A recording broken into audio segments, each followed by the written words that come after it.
അല്ലാഹു സുബ്ഹാനഹു വ തആല പറയുന്നു, ലഇൻ ശകർതും ലഅസീദന്നകും, നിങ്ങൾ നന്ദി കാണിച്ചാൽ ഞാൻ നിങ്ങൾക്ക് വർദ്ധിപ്പിച്ചു തരിക തന്നെ ചെയ്യും. തഅക്കീദിന്റെ പ്രയോഗമാണ്. മഗ്ഫിറത്തിനെ കുറിച്ച് പറഞ്ഞപ്പോൾ അല്ലാഹു സുബ്ഹാനഹു വ തആല പറഞ്ഞു, യഗ്ഫിറു ലിമൻ യശാ, അല്ലാഹു ഉദ്ദേശിക്കുന്നവർക്ക് പുറത്തു കൊടുക്കും. തൗബയെ കുറിച്ച് പറഞ്ഞപ്പോൾ പറഞ്ഞു, സുമ്മ യതൂബുല്ലാഹു മിൻ ബഅദി ദാലിക അലാ മൻ യശാ, അല്ലാഹു ഉദ്ദേശിക്കുന്നവർക്ക് എന്ന് പറഞ്ഞു.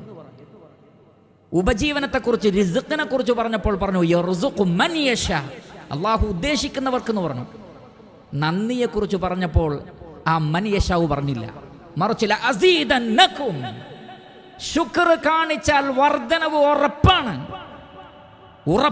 അല്ലാഹു സുബ്ഹാനഹു വ തആലയുടെ ശക്തമായ വാഗ്ദാനമാണ്. അതുകൊണ്ട് റഹ്മാനായ റബ്ബ് നൽകിയ സകല അനുഗ്രഹങ്ങളെയും അള്ളാഹുവിന് നന്ദി കാണിച്ചുകൊണ്ട് റബ്ബ് പറയുന്ന മാർഗത്തിൽ ഉപയോഗപ്പെടുത്തിയാൽ അതിലൊക്കെ ബറക്കത്തുണ്ടാകും.